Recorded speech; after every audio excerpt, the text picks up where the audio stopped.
Hi everyone, here we've got OPPO A52 and let me show you how to clear certificates on the following device.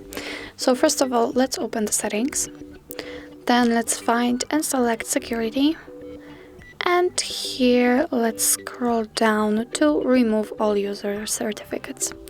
If you want to remove all the content, simply click OK.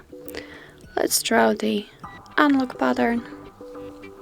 And that's all. Credential storage has been removed, and this is how you clear credentials in your OPPO A52. And if you find that this video was helpful, please hit the subscribe button and leave the thumbs up.